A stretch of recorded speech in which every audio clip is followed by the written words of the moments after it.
हाल ही में उत्तराखंड सरकार ने जो मदरसा बोर्ड था उत्तराखंड का उसको हटा दिया और उसके जगह पे नया कानून लाया।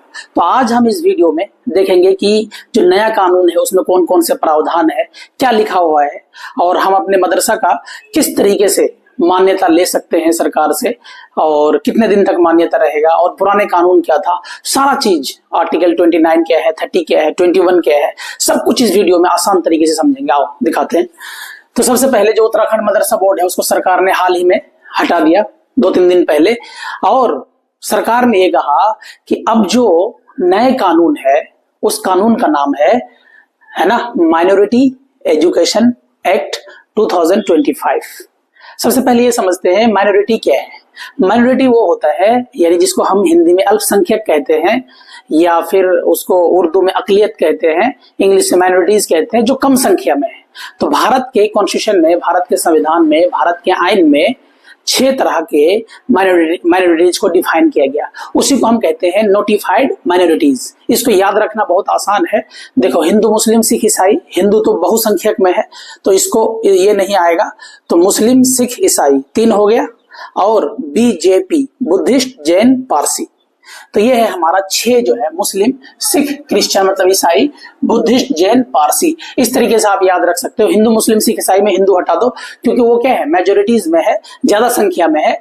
और उसके बाद बीजेपी यानी बुद्धिस्ट, जैन, पारसी, ये हमारा नोटिफाइड माइनॉरिटीज है। क्या मतलब हुआ, ये हमारे संविधान में है और इसके लिए कुछ हमारे आर्टिकल 29, 30 कुछ माइनॉरिटीज के लिए स्पेशल क्या दिया है, सरकार ने छूट दिया है कि आप अपने तरीके से संविधान, अपने तरीके से इंस्टीट्यूशन यानी मदरसा, स्कूल, कॉलेज अपने तरीके से खोल सकते हैं, अपने तरीके से चला सकते हो, वहां टीचर को अपने तरीके से बहाली कर सकते हैं। ये सब कुछ आजादी है और बहुत जगह छूट है ताकि ये अपने आप को मतलब अनसेफ महसूस ना करे, इसीलिए हमारे संविधान।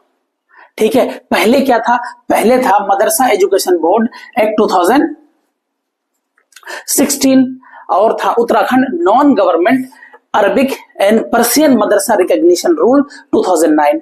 पहले इसके हिसाब से मदरसा चलता था, लेकिन अब सरकार ने इसको हटा दिया, खत्म कर दिया, रिपील कर दिया। अब ये नया कानून आया है माइनॉरिटी एजुकेशन एक्ट 2024 उत्तराखंड, और उसके अंदर है Uttarakhand state authority for minority education, यूसेम।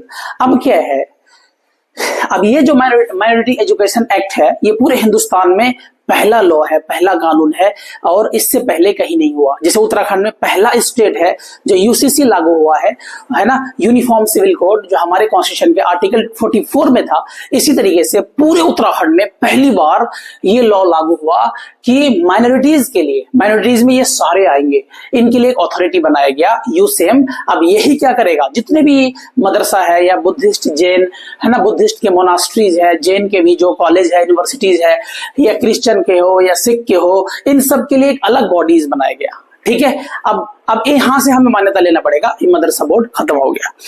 अब हम देखते हैं उत्तराखंड में टोटल 452 मदरसा है। अब ये सब पहले मदरसा एजुकेशन बोर्ड से मान्यता लिया करता था, अब किससे लेना पड़ेगा, माइनॉरिटी एजुकेशन एक्ट 2025। और सरकार ने एक 12 मेंबर का अथॉरिटी, एक कमेटी बनाया। ये कमेटी क्या करेगा, एनसीईआरटी को भार दिया, एनसीईआरटी को काम दिया, यानी ये लोग करिकुलम यानी सिलेबस तय करेगा, और एनसीईआरटी को भी दिया है कि आप अपने हिसाब से एनसीईआरटी कोर्स लागू करो पूरे उत्तराखंड में जितने भी मदरसा है, ताकि बच्चे है ना साइंस, फिजिक्स, केमिस्ट्री और जो भी है ना, जैसे कि साइकोलॉजी, हिस्ट्री, पॉलिटी और कंप्यूटर स्किल, नए नए स्किल सीखे ताकि वो बच्चा पीछे ना हटे। तो एप्लीकेशन प्रोसेस है, कैसे कैसे मान्यता ले सकते हैं। तो उत्तराखंड के जो प्रिंसिपल सेक्रेटरी है, चीफ सेक्रेटरी है, उनका कहना है कि ये 2 स्टेज प्रोसेस है। सबसे पहले उत्तराखंड बोर्ड ऑफ एजुकेशन से आपको मान्यता लेना पड़ेगा, फिर दूसरे नंबर पे यूसेम से आपको मान्यता लेना है। ठीक है, ये 3 साल के लिए मान्यता होगा और 3 साल में आपका वैलिडिटी खत्म हो जाएगा। तो जब आपका 3 साल खत्म होगा उससे 3 महीना पहले ही आपको हर हाल में क्या करना पड़ेगा, यानी 3 साल आप एक बार अप्लाई करेंगे, 3 साल के लिए वैलिडिटी होगा, है ना, मान्यता होगा, लेकिन 3 साल पूरा होने से 3 महीना पहले ही आपको अप्लाई कर देना है दोबारा नेक्स्ट रिन्यू के लिए।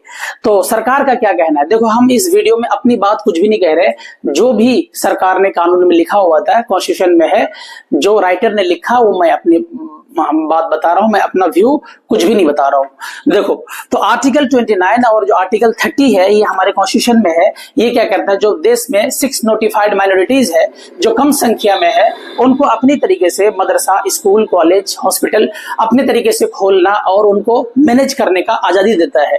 तो सरकार का ये कहना है, क्योंकि ये हमारे कॉन्स्टिट्यूशन में फंडामेंटल राइट है, मौलिक अधिकार है, तो हमें क्या करना चाहिए, एक ब्रॉड कानून लाना चाहिए ताकि इस माइनॉरिटीज के लिए क्या हो सके, भला हो सके, इनके बच्चे भी पढ़ सके और जो मेन स्ट्रीम में जो बच्चे पढ़ रहे हैं उनके साथ साथ आगे बढ़ सके। इसीलिए सरकार ने ये कहा कि मैंने इसी को अमेंडमेंट करके एक नया कानून लाया, minority education act 2025।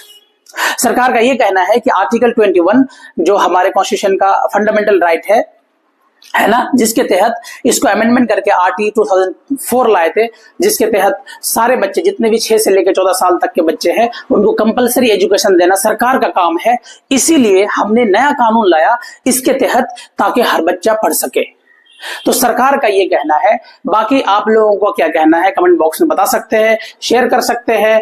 Thank you so much. जय हिंद।